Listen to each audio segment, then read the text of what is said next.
My name is David, and this is my modular type project.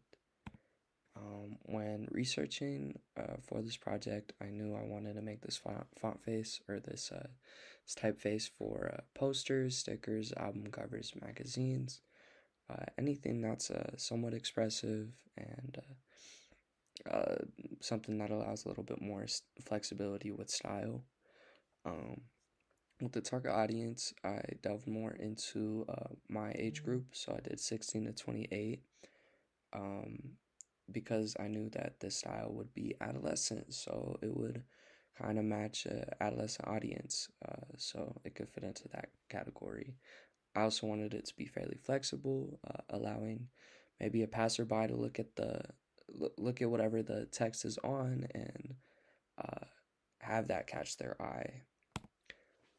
The goal of it was kind of to give off the same feeling that you have whenever you walk into one of these stores with a lot of posters on the walls. So I use Whack Tracks and Mutiny as an example because I always walk into there and I see really cool posters and stickers, and the ones that stand out have really bold and expressive fonts.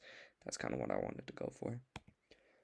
With my process, I took inspiration, number one, or I took inspiration from the two stores that I mentioned, Mutiny and Wax Tracks. I knew I wanted to have something that would stand out, and that's kind of what my reference was. I also ended up looking into this book called Oh So Pretty Punk, Punk in Print, and it ended up having a lot of inspiration around it. And I took a lot of inspiration from the Runaways uh, poster right over here. I think the text was really cool. I also wanted it to have some contrast, like the 824 logo, because I think it's a good example of high contrast typeface. With my process, I went with three main words: punk, bold, and wonky. So this would fall into the bold category.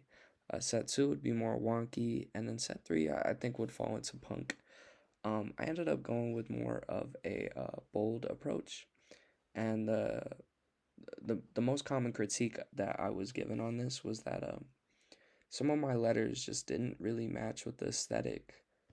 So it was quite inconsistent, and it wasn't the inconsistency that I wanted to go for with the font. So I ended up moving away from that, and this ended up being my final result.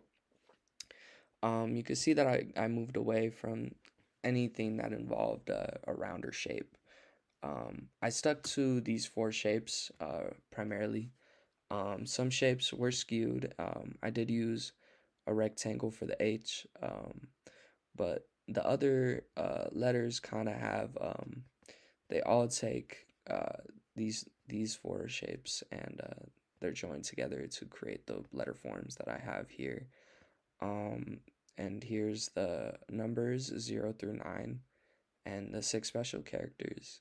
And I feel like I can never pronounce it correctly, but I feel like this one came out pretty decent for what I had in mind. Um, and thank you. That's all I have for this presentation. Um, my main contact would be my student email, david.lerner@ucdenver.edu. My PDF, if you want a closer look at the typeface, the PDF is down here, and the video link will be in the middle. Thank you, and have a good rest of your day.